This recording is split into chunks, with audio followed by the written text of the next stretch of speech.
स्वामी समर्थ सगळ्यांना। आजची सुरुवात झाली अशा खमंग नाश्त्याने आणि भोवताली ही सगळी चिल्लीपिल्ली गँग। सकाळच्या नाश्त्याला केलं होतं उपीट। उपीट खात असताना आमच्या कार्टून बाब्याने चुलीजवळ असणारी मोठी फळी चुलीवर पाडली आणि गरम झालेलं पाणी सगळीकडे सांडलं।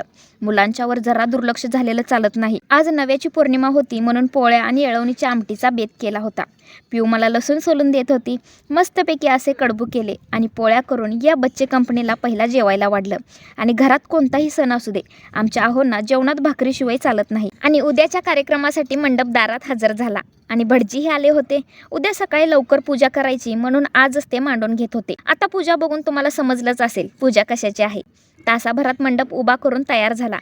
सगळं सामान आणलं होतं पण भाजीपाला तेवढा राहिला होता। तो आणायला आम्ही आलो सांगलीच्या भाजी मंडईत। ही आहे सांगलीची भाजी मंडई आणि कार्यक्रम आहे म्हटल्यावर एक गोष्ट लागते होय। एक एकीकडे तर एक दुसरीकडे असते। 1.5-2 तास सगळीकडे फिरून बाजार केला। इथं एक गोष्ट मला जाणवली, आमच्या गावापेक्षा इथले रेट थोडे जास्तच आहेत। बहुतेक आमच्या गावात डायरेक्ट शेतकरी माल विकतो म्हणून असेल कदाचित। इथं मला क्वचितच शेतकरी दिसले। असो, बाजार करून भूक लागली म्हणून भैया म्हणाला भेळ खाऊ। मग भेळ खाल्ली आणि येताना शेवटचं काम केलं ते म्हणजे फुलं आणि हार घेतलं।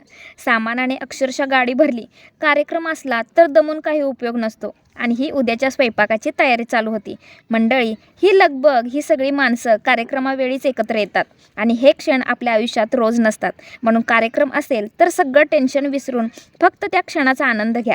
आता ही पूजा कशाची आहे हे तुम्हाला सांगते। ही आहे 16 सोमवार उद्यापनाची पूजा। या 16 सोमवारची आणि उद्यापनाची माहिती मी उद्याच्या ब्लॉगमध्ये नक्की सांगेन। पिऊला भूक लागली होती म्हणून ती आमटी चपाती खायला चालू केली आणि घरात एवढे सगळे आहेत म्हटल्यावर कामही भरपूर असणारच।